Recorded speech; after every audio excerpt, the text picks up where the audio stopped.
I stared straight at my father across the kitchen table and said the words I had been holding back for years. If I hear one more sentence from your wife about my money, there won't be any polite conversations left.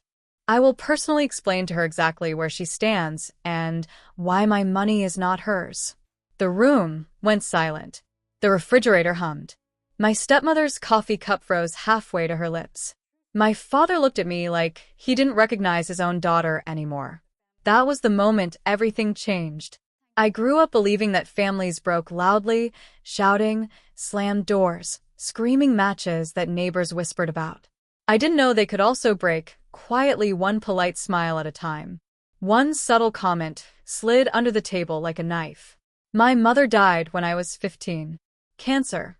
Fast, aggressive, unforgiving. One summer, she was complaining about a dull ache in her side. By winter, I was standing at her grave in borrowed black shoes that pinched my heels while people told me how strong I was. I hated that word. Strong meant you weren't allowed to fall apart. My father waited just under a year before introducing us to Linda. She wasn't cruel. Not openly. That was the problem. She smiled too much, spoke softly, touched my arm when she talked to me like we were already close. She brought casseroles to neighbors and wine to dinner parties. Everyone liked her. Everyone said how lucky my father was to have found happiness again. I was 17 by then, old enough to know better, young enough to stay quiet. When I left for basic training 2 years later, my father hugged me hard and told me he was proud. Linda cried just enough to look supportive without ruining her mascara. "We'll take care of everything here," she said. "You just focus on your future." I believed her. Or maybe I needed to. The military taught me discipline, patience, control. It taught me how to listen more than I spoke, how to read a room, how to wait. Those lessons saved me later, even if I didn't know it at the time. The first comment about my money came during my second year of service. We were on a video call. Linda sat beside my father on the couch, her hand resting lightly on his knee like she needed to remind the world where she belonged. "You must be doing well now," she said, smiling. "With your pay, your housing allowance, all those bonuses." I shrugged. "I manage." "Well," she continued, "it's good to know the family has security." I didn't like the way she said family. The comments kept coming. Always framed as concern, always polite. "Have you thought about long-term planning? Wouldn't it be easier if your father helped manage things you're so young? Money can be overwhelming." Each time, my father would nod quietly, avoiding my eyes. When I came home on leave, I noticed changes. My mother's desk was gone, replaced by a sleek glass table. Linda said made the room feel cleaner. The old filing cabinet where my mom kept everything from insurance papers to birthday cards had vanished. When I asked about it, Linda waved a hand. "Oh, those old things we organized. You don't need to worry about that stuff." I started worrying immediately. One evening after dinner, Linda brought out dessert and casually mentioned, "We should really talk about consolidating accounts. It just makes sense for families." I set my fork down. "My accounts are fine." She smiled unbothered. "Of course, just a thought." That night, I lay awake in my childhood bedroom, staring at the faint outline on the wall where my mother's calendar used to hang. I felt like a guest in a place that used to be mine. The breaking point didn't come with shouting. It came with paperwork. A bank notification arrived in my email while I was on duty. A routine security alert. Attempted access. Incorrect verification. I froze. No one had my information except me. When I called the bank, they asked if I'd recently authorized anyone to help manage my finances. I hadn't. They mentioned an inquiry connected to my father's address. That was when something inside me hardened. I went home on leave 2 weeks later. I didn't accuse. I didn't raise my voice. I watched. Linda talked more than usual about bills, about investments, about how expensive it was to maintain the house, about how my father deserved to relax after everything he'd been through. Finally, she said it. "Well, your money is really part of this household anyway." I looked at my father. He didn't correct her. That's when I stood up, walked to the table, and said the words that had been building in my chest for years, calmly, clearly, without anger. If I hear one more sentence from your wife about my money, I said, locking eyes with him, there will be no more polite conversations. I will explain to her exactly where she stands and why my money is not hers. Do you understand? Linda's smile disappeared. My father's face drained of color. He nodded barely. But I already knew understanding wasn't the same as respect.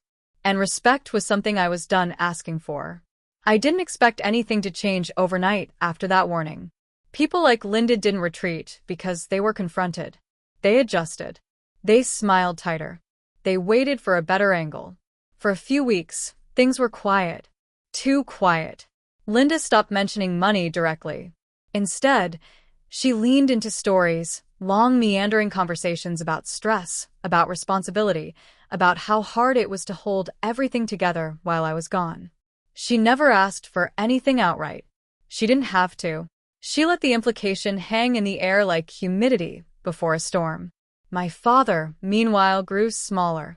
I noticed it in the way he deferred to her in conversations, how he'd glance at her before answering even simple questions. I'd catch him mid-sentence changing course because she'd shifted in her seat or cleared her throat. It was subtle, but once you saw it, you couldn't unsee it. The military had taught me something important. Control doesn't always come from force. Often it comes from conditioning. The next time Linda tested the boundary, it wasn't at home. It was at a family gathering, one of those extended dinners, where distant relatives showed up, pretending we were closer than we were. The kind with too much food, too much wine, and just enough time for old resentments to surface. I was sitting at the table when Linda laughed lightly and said to my aunt, "Well, with her military income, we're very lucky. Not many families have that kind of stability these days." My fork paused halfway to my mouth. I didn't look at Linda. I looked at my father. He chuckled. "She's doing well." That was it. That was the crack. Later that night, I pulled him aside. We stood in the hallway outside my old bedroom. The door closed. The sounds of conversation muffled behind us. "I set a boundary," I said quietly. "She crossed it." "She was just talking," he replied, rubbing his forehead. "You're reading too much into it." "I'm reading exactly what's there," I said. "And I'm asking you once to handle it." He sighed. "You don't understand how complicated things are." That sentence told me everything. A complicated usually meant excuses had already been made.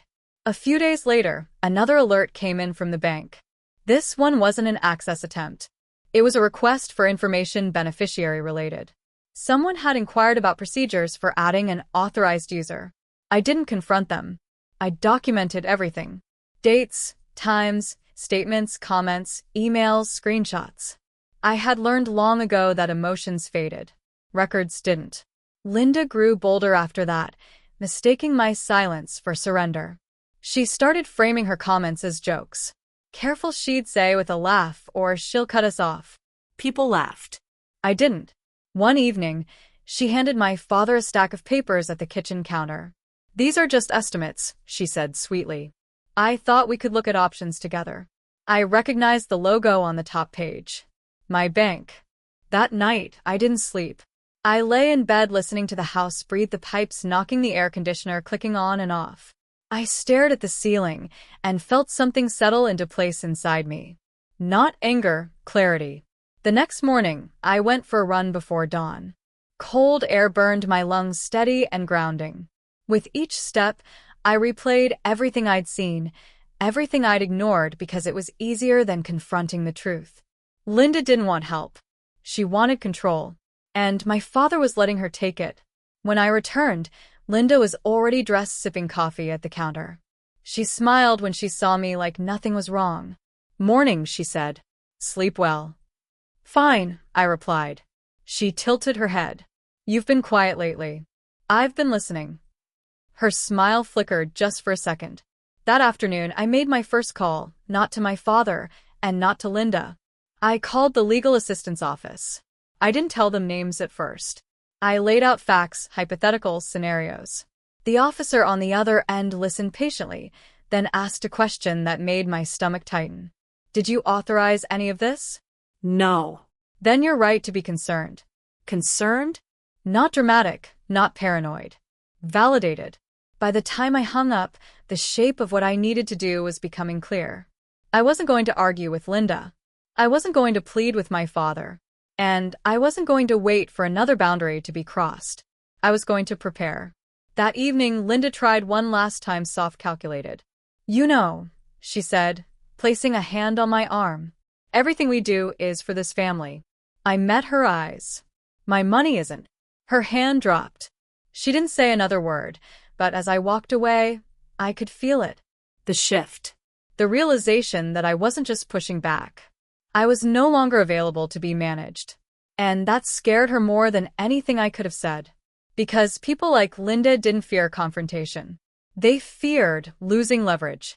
I didn't uncover the truth all at once. It came in fragments, small ordinary things that only became dangerous when you put them together. The first was a letter that wasn't meant for me. It arrived while I was back on base, forwarded from my father's address. The envelope had been opened, resealed, sloppily, then dropped into the outgoing mail pile like an afterthought. Inside was a notice from a credit card company thanking my father for his recent inquiry regarding balance transfers and authorized users. The name on the account wasn't his. It was mine. I sat on the edge of my bunk, the paper shaking slightly in my hands, and felt that cold, unmistakable sensation crawl up my spine. Not fear, recognition. The kind you get when something you suspected finally steps into the light and looks you straight in the face. I called the number on the letter immediately. The representative was calm, professional, and careful with her words. She confirmed what I already knew. Someone using my personal information had requested account access options. Not successfully, not yet, but deliberately. "Is there a reason someone would think they're allowed to do that?" she asked. I thought of Linda's hand on my arm. My father's silence. The word family used like a key. "No," I said. "There isn't." I locked down everything that same afternoon. New passwords, new security questions, verbal passcodes. I flagged my accounts for heightened monitoring. The woman on the line walked me through each step, her voice steady and reassuring. "You did the right thing by calling early," she said before hanging up. Early. That word lingered because it meant something worse could have happened if I hadn't. The next piece fell into place during my next visit home. I was looking for an old notebook when my mother used to keep lists, and nothing important, just something that made the house feel less unfamiliar. I checked the hall closet, then the drawer beneath the phone. Finally, I opened the small cabinet in the study. That was where I found the folder. It wasn't hidden. That was the mistake. It sat on the middle shelf, tucked between household manuals and tax returns, labeled in neat handwriting planning. Inside were printed emails, budget drafts, loan projections, a list of assets, my assets. My name appeared again and again, typed cleanly at the top of pages I had never seen before. Notes in the margins referenced temporary transfers, family use, eventual consolidation. My throat went dry. I stood there, folder open, listening to the sound of Linda moving around the kitchen, plates clinking, water running. The ordinary soundtrack of a home that no longer felt like one. One page stopped me cold. A handwritten note folded and tucked behind a spreadsheet. "She won't say no forever," it read. "Once she understands responsibility, she'll see it's better this way." There was no signature. There didn't need to be. I closed the folder carefully, slid it back into place, and walked out of the study without making a sound. My hands were steady. My heart wasn't. At dinner that night, Linda talked about rising costs, inflation, how unpredictable the future was. She spoke with the practiced cadence of someone laying groundwork, not asking permission. My father nodded along. I watched them both, thinking of all the years I had defended his quietness, his kindness, of how often I told myself he was just tired, just grieving, just trying to keep peace. Peace, I realized, was expensive. And I was the one being asked to pay for it. Later that evening, my father knocked on my door. He stood there awkwardly, hands in his pockets, eyes tired. "Your stepmother mentioned you seemed distant," he said. I didn't invite him in. "I found the folder," I replied. He stiffened. "You went through our things." I recognized my own name. I set on plans I didn't make. He exhaled slowly. She was just thinking ahead. For whom? She worries about the house. About us. And what about me? He looked away. That was my answer. After he left, I sat on the edge of the bed and let myself feel it. Not rage, not grief, but the dull ache of clarity. The understanding that my father wasn't being manipulated. He was participating. The next morning, I called the fraud department. This time, I didn't speak in hypotheticals. I described the letters, the inquiries, the documents, the handwritten note, the address. The tone on the other end shifted immediately. Do not confront them, the agent said. Continue documenting. We'll open a file. A file? It sounded so small, so official, but it carried weight. By the time I returned to base, I had a system. I scanned every document I found. I photographed handwritten notes. I saved emails and logged conversations, dates, times, exact phrasing. I kept copies in 2 secure locations. I learned the laws that applied to my accounts, my state, my situation. The military had taught me to plan for contingencies. So I did. Linda noticed the change before my father did. You've been very busy, she said during a phone call, her voice light. You barely tell us anything anymore. I'm focused, I replied. That's good, she said.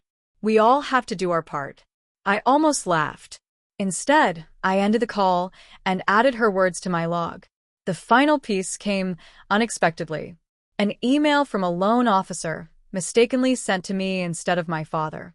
A simple apology followed by an attachment.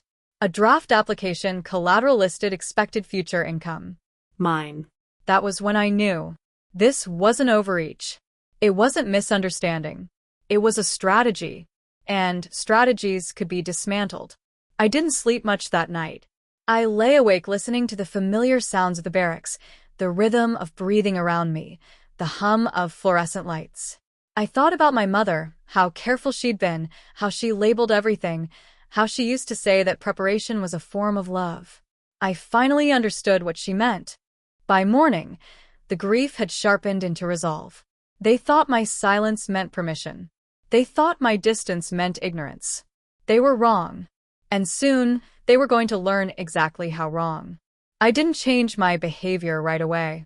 That would have been too obvious. People who assume control panic when they sense resistance, and panic makes them sloppy, but only if you let them feel safe first. So, I stayed polite. I answered Linda's calls. I responded to my father's messages. I smiled during video chats and talked about work without sharing details. I asked about the house, about their health, about things that made me sound engaged, but revealed nothing. Inside, I was building something precise.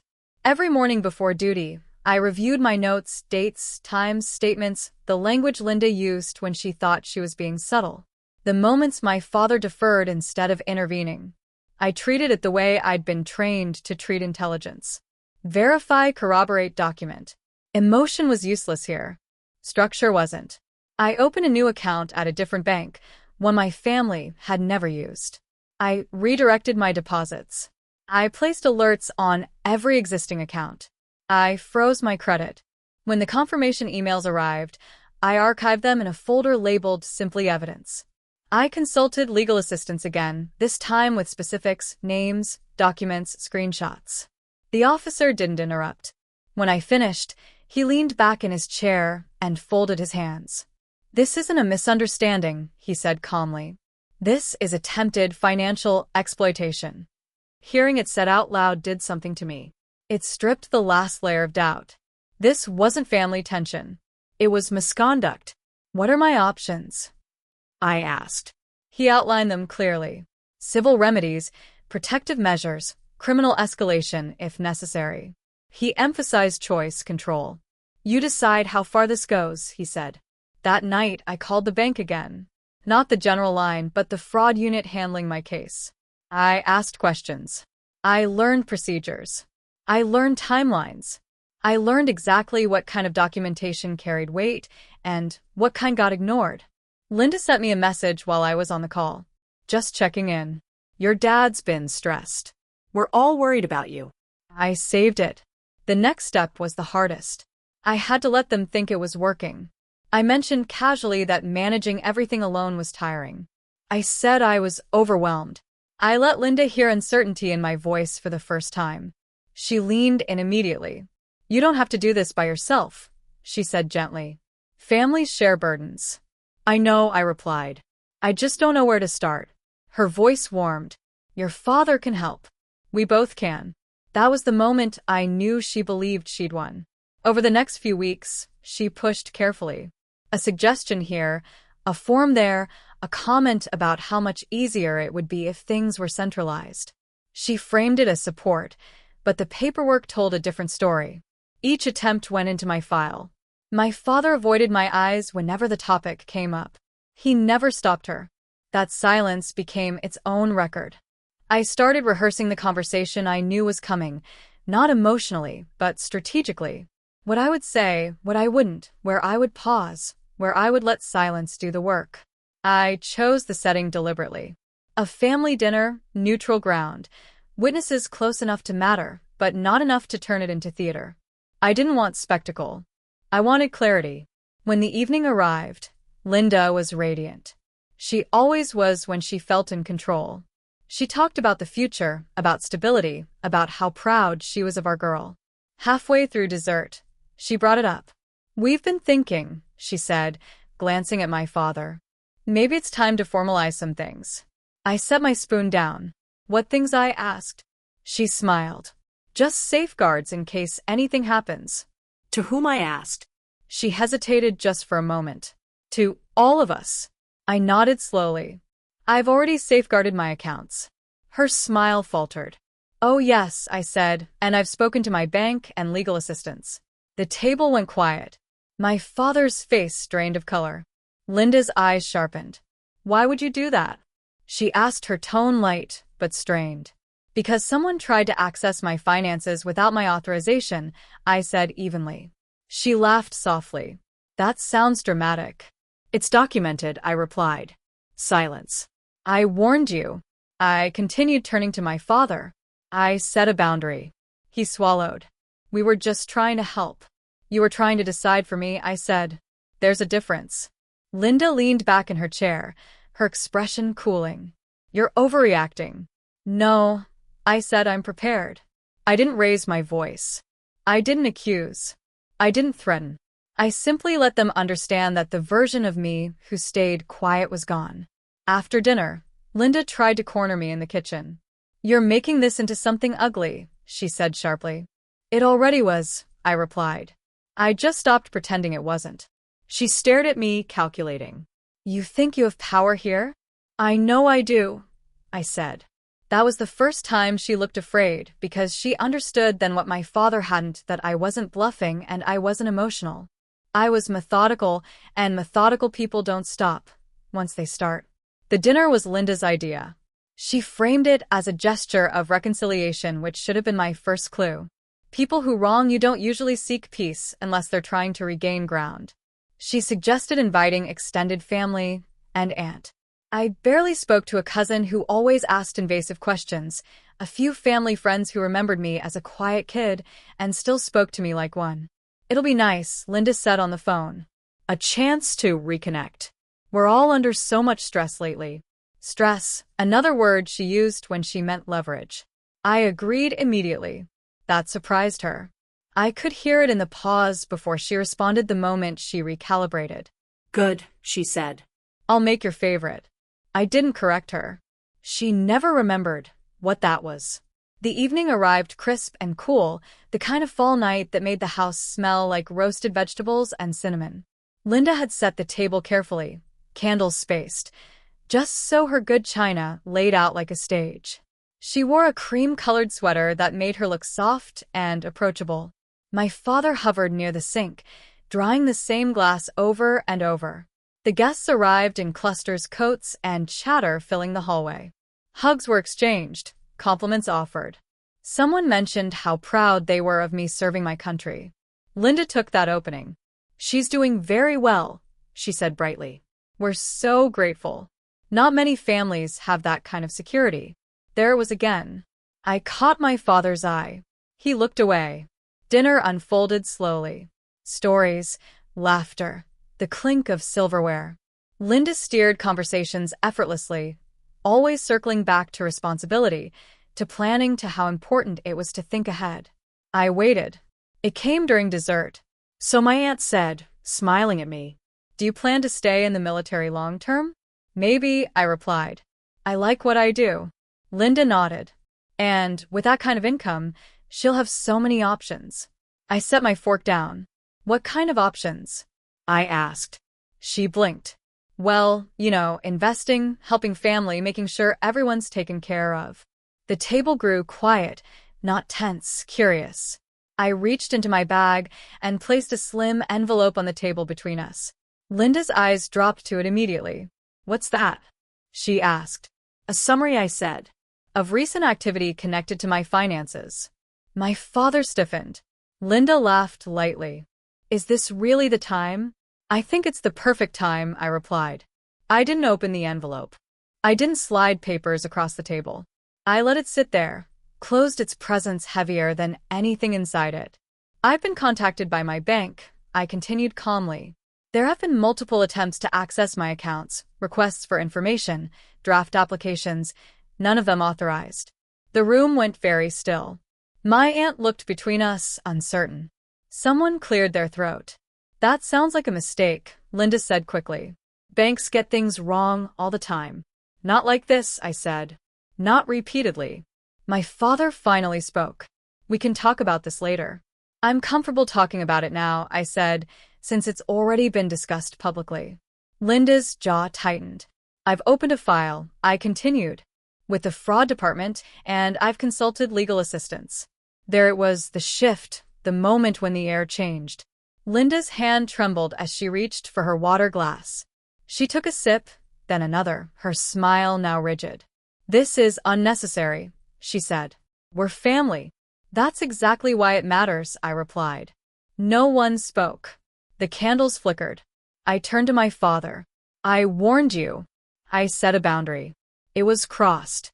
He stared down at his plate. "I'm not accusing anyone tonight," I said. "I'm informing you. There will be a meeting soon with professionals. We'll discuss what happens next." Linda leaned back in her chair, her composure cracking just enough to reveal the calculation beneath. "You're threatening us." "No," I said. "I'm giving you clarity." The rest of the dinner passed in a haze.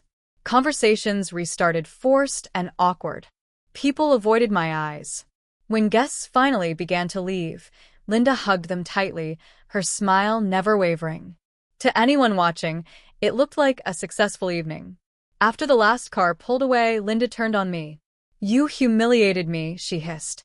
"I told the truth," I replied. "You did this on purpose." "Yes."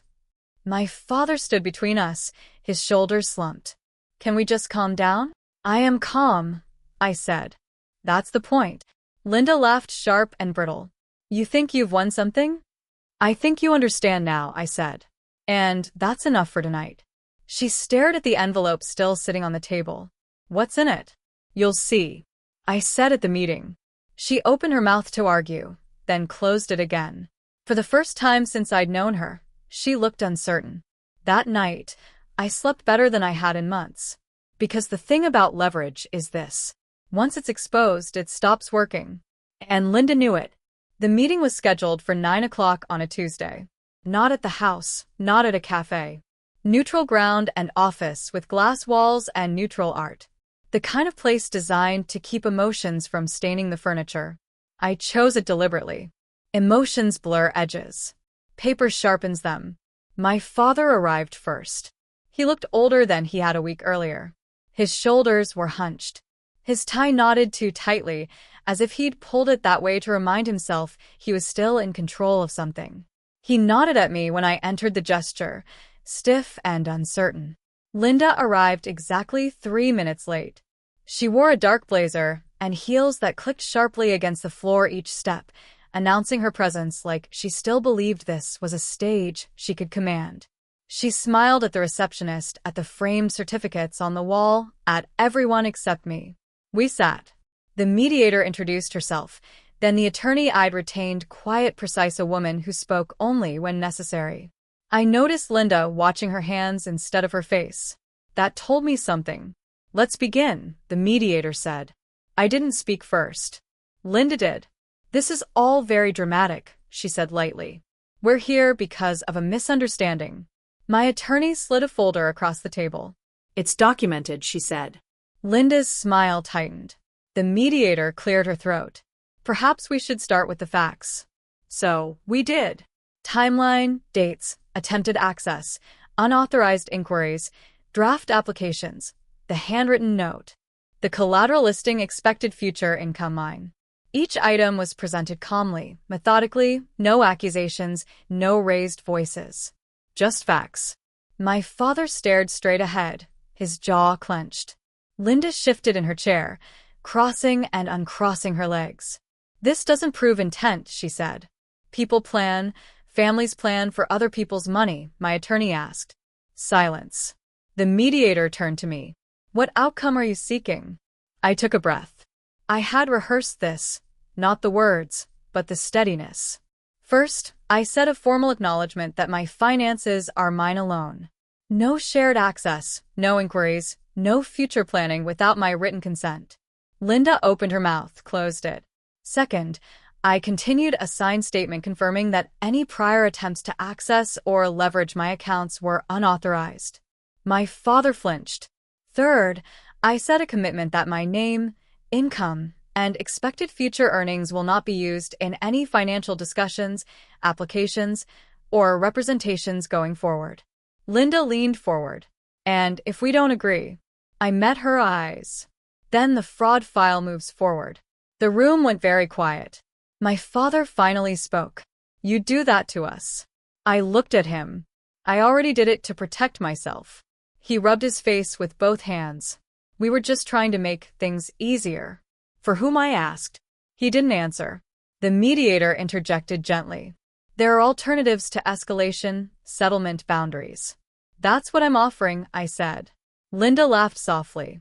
You're enjoying this. No, I replied. I'm ending it. She turned to my father. You're going to let her do this? He hesitated. That hesitation, the space where he should have defended me years ago, was all the confirmation I needed. My attorney placed another document on the table. This outlines the terms, she said. If signed, no further action will be taken. Linda scanned the page quickly. Her face changed as she read. This limits us, she said sharply. It protects me, I replied. And what about family? She demanded. Family doesn't require access to my accounts, I said. She looked at my father again. Say something. He swallowed. Linda, maybe we should just sign. Her head snapped toward him.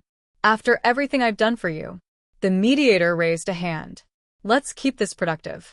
Linda leaned back, her composure cracking. You're choosing her over me. My father stared at the table. I'm choosing to stop this from getting worse. She laughed, then bitter sharp. You always do this. You retreat. I watched them detached, as if observing a pattern finally visible from the outside. I'm not asking you to choose sides, I said. I'm drawing a line. The mediator slid the pen across the table. Linda didn't reach for it. My father did. Wait, she said. If we sign this, what happens? The matter ends here, my attorney replied. Provided there are no further violations. Linda's fingers curled into her palm. And if we don't, then the documentation is forwarded. I said today. She looked at me. Really? Looked at me for the first time, without calculation. You think you're so disciplined? She said quietly. So controlled. I am, I replied. That's why this works. She turned away, jaw tight. My father signed first. The sound of the pen on paper was louder than I expected. Linda stared at the document for a long moment, then snatched the pen and signed with a sharp, angry stroke. The mediator collected the papers. Thank you, she said. We'll finalize this. As we stood, my father lingered. Can we talk? He asked me quietly. I shook my head. Not today. Linda walked past us without a word, her heels echoing down the hallway, each step heavy with something like defeat. Outside, the air was cool and clear. I took a breath and felt something loosen inside me. Not relief exactly, but completion. I hadn't won. I had concluded. And sometimes that was better. The silence afterward was unfamiliar. Not the awkward kind that followed arguments or the brittle quiet that settled over a room when someone refused to apologize. This was different. It was clean, unoccupied, like a space that had finally been cleared of furniture you never chose in the first place. I returned to base 2 days later. The drive was long, stretching through flat highways and early morning fog. I kept the radio off. I wanted to hear my own thoughts to test how they sounded now that I wasn't constantly defending myself inside my head. They were quieter. My father sent one message that week. Just a few words. "I hope you're okay." I didn't respond. Not because I was angry. Anger would have required energy I no longer wanted to give. But because the message was incomplete, hope without accountability was just another form of avoidance. I had spent years filling in gaps for him. I was done doing that. Linda didn't reach out at all. I learned later through a relative who still thought updates were helpful that she was telling people I'd become cold, that the military had changed me, that I'd turned money into something ugly. I let her have that story. People like Linda needed narratives. They needed to be wronged, misunderstood, diminished by forces beyond their control. I didn't need to correct her. Anyone who mattered had already seen enough. What surprised me most was how little I missed the house. I'd expected grief, nostalgia, a sense of loss for the place where I'd grown up. But when I thought about it, the house I missed hadn't existed for a long time. Not since my mother died. Everything after that had been a version edited by someone else. On my first free weekend back, I drove to the cemetery. It was quiet, the grass trimmed neatly, the headstones catching the afternoon light. I brought nothing with me. No flowers, no prepared words. I didn't need them. I stood in front of my mother's grave and told her the truth. "I handled it," I said softly. "I didn't let them take what wasn't theirs." I thought about the girl I'd been when she died, how desperate I'd been to keep things together, how willing I'd been to disappear to make space for other people's comfort. I wished I could tell her that it hadn't been weakness, just youth, just love misdirected. "I learned how to say no," I said, "and how to mean it." The wind moved through the trees, gentle and steady. For the first time in years, I didn't feel like I was waiting for permission to breathe. Life settled into a new rhythm after that. My finances stayed exactly where they belonged. My name stayed off everything that wasn't mine. The fraud file was closed, marked resolved. The folder labeled evidence went into storage untouched, but available. Not a threat, just a reminder. My father tried once more a few months later. A voicemail this time. He sounded tired. Older. "I should have protected you," he said. I didn't. I'm sorry. I listened to it twice. Then I archived it. Apologies didn't rebuild trust. They acknowledged damage after it was done. I wasn't cruel enough to deny him the chance to reflect, but I wasn't obligated to resume a relationship just because he finally understood the cost of his silence. Some lessons arrived late. That didn't make them my responsibility. The military gave me structure. My mother gave me values. And this experience, unwanted, exhausting, necessary, gave me something else entirely. Boundaries.